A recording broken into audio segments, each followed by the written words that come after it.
नमस्कार. मालिकेच्या आजच्या भागामध्ये आपल्याला पाहायला मिळणार आहे की अक्षयने हे सगळं नाटक केलेलं आहे. या गोष्टीची रमाला भुणभुण लागलेली आहे आणि ते सत्य रमाच्या समोर येतं आणि रमा आता रेवाची वाट लावायला अक्षयच्या मदतीला धावून येणार आहे. म्हणजे इकडे अक्षय रेवाशी गोड वागणार आहे तर रमा रेवाचा बँड वाजवणार आहे.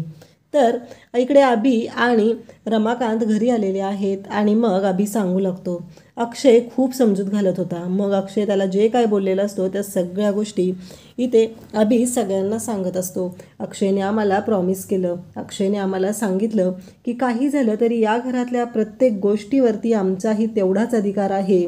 आणि अक्षय असं म्हणाला की जेव्हा आजी किंवा घरातलं कोणी मला काही देण्याचा प्रयत्न करेल त्यावेळेस मी त्यांना सांगेल की त्या गोष्टी आधी अभि, त्याचबरोबर आनंददादा, त्याचबरोबर आद्या या सगळ्यांना द्या, मयुरीताई या सगळ्यांना द्या आणि नंतर राहिलं तर माझ्याकडे येऊ दे. 1 महिन्यात मी सगळं व्यवस्थित करणार आहे असा शब्द मला अक्षयनं दिलेला आहे आणि म्हणूनच मी इथं आलो आहे. पण मोठी आई मला खरंच सांगतो, खरंच 1 महिन्यात जर अक्षय आणि रेवाचं लग्न झालं तर मी काय करू? सांग ना मोठी आई, काय करू मी? असा प्रश्न आता इकडे अभिने इकडे सीमाला विचारलेला असतो. तर सीमा म्हणते की पण तसं नाहीच झालं तर 1 महिन्याच्या आत जर अक्षयची मेमरी परत आली आणि ह्या सगळ्या गोष्टी सॉल्व झाल्या तर? तेव्हा अभि म्हणतो पण जर नाही आली मेमरी तर?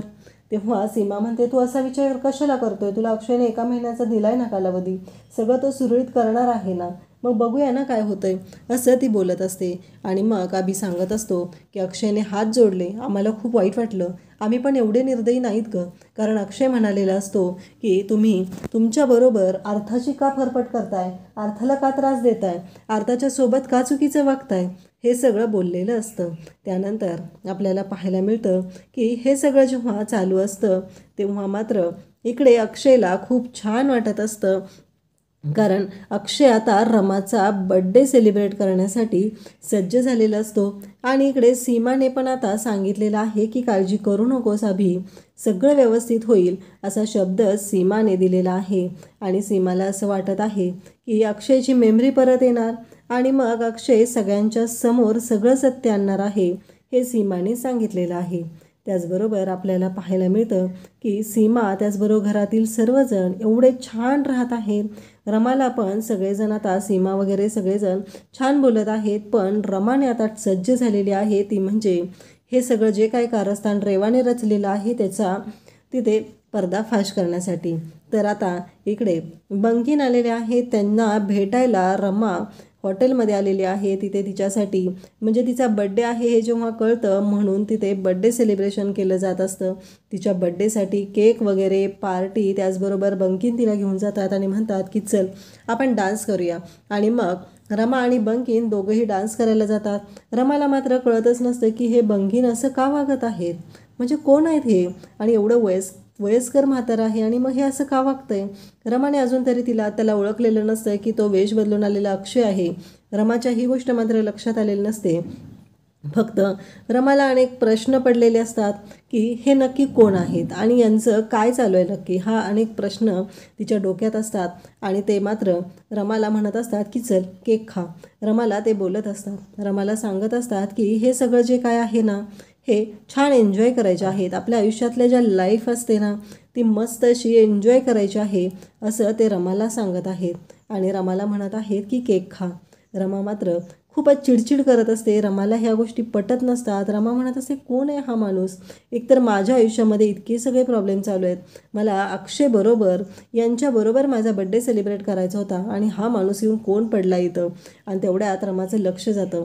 रमाला जाणवतं की अक्षयच्या हातातलं घड्याळ आणि बंकीन यांच्या हातातलं घड्याळ सेमच आहे. आणि त्यानंतर बंकीन यांना खोकला लागतो तेव्हा रमा त्यांना पाणी देते, ते केक खात असतात. आणि तेव्हा तिच्या लक्षात येतं की त्यांची दाढी निघायला लागलेली आहे. म्हणजे रमा म्हणते की हे माझ्याशी डबल गेम करतायत, म्हणजे हे माझा बड्डे सेलिब्रेट करण्यासाठी इथे वेश बदलून आलेले आहेत. आणि हे रमाच्या लक्षात येतं. रमा मात्र एकटकच पाहत राहते. रमा म्हणते की आता मी सांगणार तुम्हाला नक्की काय होऊ शकतं ते. आणि रमा आता सज्ज झालेली आहे, ती म्हणजे अक्षयने नक्की का असं केलेलं आहे ते शोधून काढण्यासाठी. आणि रमा म्हणते की आत्ता माझ्या लक्षात आलेलं आहे.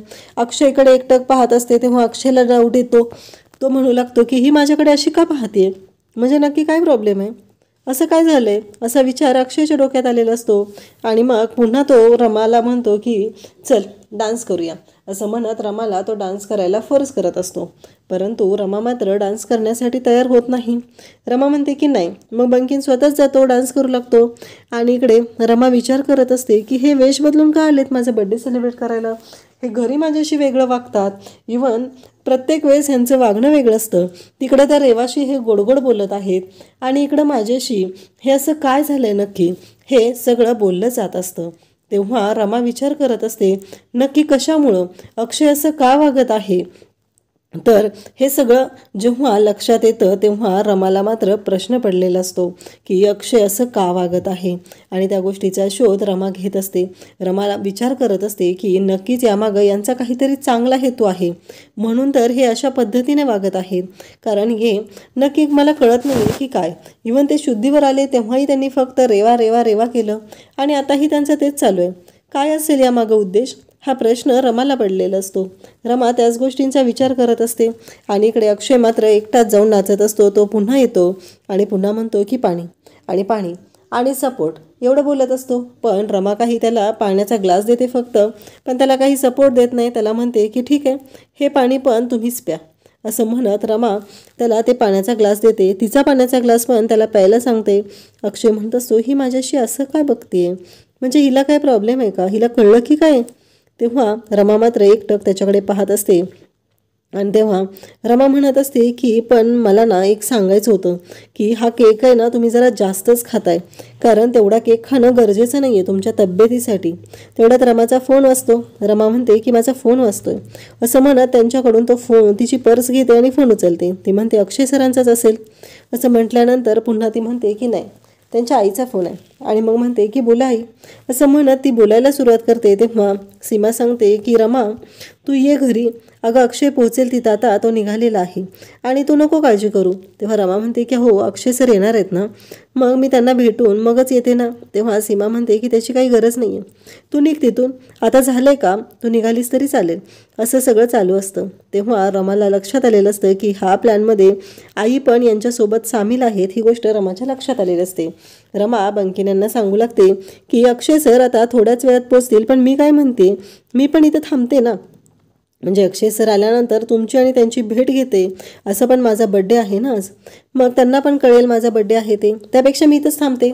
पण बंकिम मात्र रमाला म्हणू लागतात की नको, नाही no no you can leave now, असं ते बोलत असतो. रमा मात्र हे सगळं मस्त एन्जॉय करत असते, हसत असते. आणि अक्षय म्हणतो हिला काही कळलं तर नाही आहे ना, ही माझ्याकडे अशी का पाहते, हा प्रश्न अक्षयला पडलेला असतो. आणि तो रमाकडे पाहू लागतो.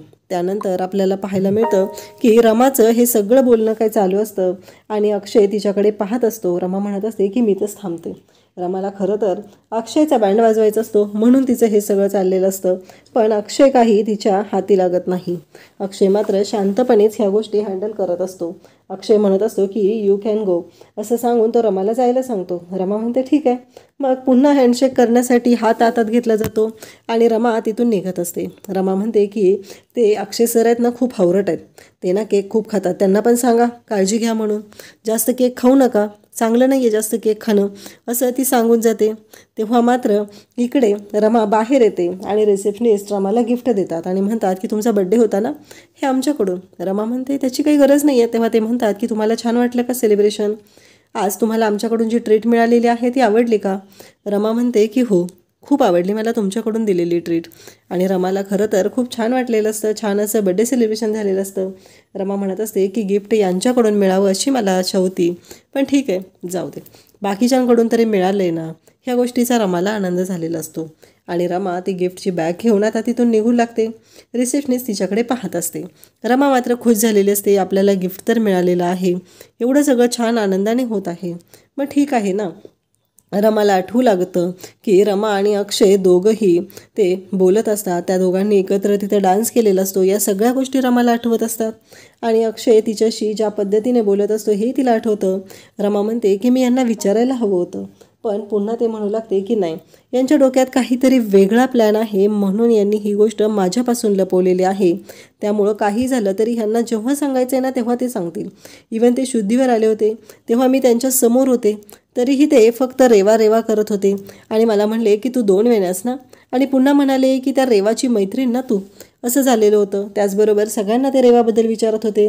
जेव्हा मी डायनिंग टेबलवरती जेवायला बसलेले होते तेव्हाही यांनी मला खाली उतरवलं आणि सांगितलं की मॅडम काय सांगतात तुझ्या लक्षात येत नाही आहे का, तू डायनिंग टेबलवरती बसायचं नाहीस, लक्षात येतं आहे ना तुझ्या. असं रेवाच्या समोर अक्षय तिला बोललेला असतो. रमा म्हणत असते पण हे सगळं हे का करतायत, कशासाठी करतायत, कारण यांना असं वागून माझ्याशी काय दाखवायचं आहे, हा प्रश्न रमाला पडलेला असतो. आणि रमा अक्षयला ते सगळं आठवत असते आणि रमा म्हणत असते की का हे माझ्याशी चुकीचे वागतायत. त्याचबरोबर घरातल्यांनी मला खाली झोपायला सांगितलं तरीही हे काहीच बोलले नाहीत. हे मात्र फक्त शांत राहतात आणि मलाच टोकत राहतात. जर मला काम करायचं नसेल तर सोडून जा म्हणून सांगतात. हे सगळं काय आहे, हे सगळं कशासाठी. जेव्हा रमाने थालपीठ बनवलेलं होतं, तिनं टेस्ट केलं होतं, तेव्हा अक्षय तिला येऊन ओरडला होता, हे काय आहे, तुला भूक लागली तर ते बाजूला घे, तिथे बसून खा, आणि हे असं याच्यात खाऊ नकोस तू, ते उष्ट होते, असं अक्षय तिला बोललेला होता. या सगळ्या गोष्टी तिला आठवत असतात आणि रमा विचार करत बसलेली आहे. पण नक्कीच याच्या मागं यांचा काहीतरी वेगळा हेतू आहे. पण ठीक आहे, आता मी यांची वाट लावण्यासाठी सज्ज झाली असं रमाला वाटत असतं. रमाने ठरवलेलंच असतं की काही झालं तरी अक्षयला आता जाब विचारायचा आहे, परंतु वेगळ्या पद्धतीने जाब विचारायचं आहे. उद्याच्या भागामध्ये आपल्याला पाहायला मिळणार आहे अक्षय आणि रेवा यांचं फोटोशूट सुरू आहे. खूप छान अशी थीम आहे आणि फोटोग्राफर घरी आलेले आहेत आणि अक्षय आणि रेवा यांचं फोटोशूट सुरू झालेलं असतं. ते दोघंजण फोटोशूट करत असतात, पण अक्षय मात्र रेवाकडे डोंकूनही पाहत नाही. त्याला त्या फोटोशूटमध्ये अजिबात इंटरेस्ट नसतो. फोटोग्राफर सांगत असतात पण अक्षय मात्र वेगळ्याच बाजूला पाहत असतो. रेवा मात्र खुश असते, तिच्यासाठी हे फोटोशूट खूप महत्त्वाचं असतं.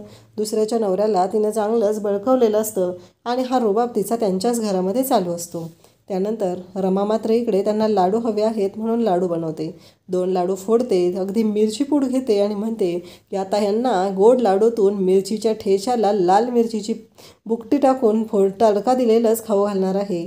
आणि ते लाडू फोडते, त्याच्यामध्ये मिरची टाकते आणि नंतर ते लाडू पुन्हा बांधते आणि देते आणि म्हणते की हे लाडू. आणि त्यानंतर सीमा म्हणते अगं पण रमा, अगं हे जर बदललं तर. रमा म्हणते मी आहे ना, आता नाही होणार असं म्हणत ते लाडू घेऊन जाते आणि म्हणते की अक्षय सर हे तुमच्यासाठी शुगर फ्री आणि रेवा मॅडम हे तुमच्यासाठी. असं म्हणत तिने लाडू दिलेले आहेत. एकमेकांना लाडू भरवले जात असतात आणि एकमेकांना लाडू भरवताना त्याचा फोटो काढायचा असतो. हे सगळं सुरू असतं आणि रमा म्हणते की आता हे सगळं माझ्या पद्धतीने होणार आहे. आता मी तुम्हाला सगळ्यांना दाखवून देते की मी काय करू शकते. आणि रमाने आता हे मिरचीचे पावडर घातलेले लाडू ह्या दोघांनाही खायला लावलेले आहेत आणि रेवाचा मात्र बँड वाजलेला आहे. अशाच अपडेटसाठी चॅनलला सबस्क्राईब करा. थँक्यू.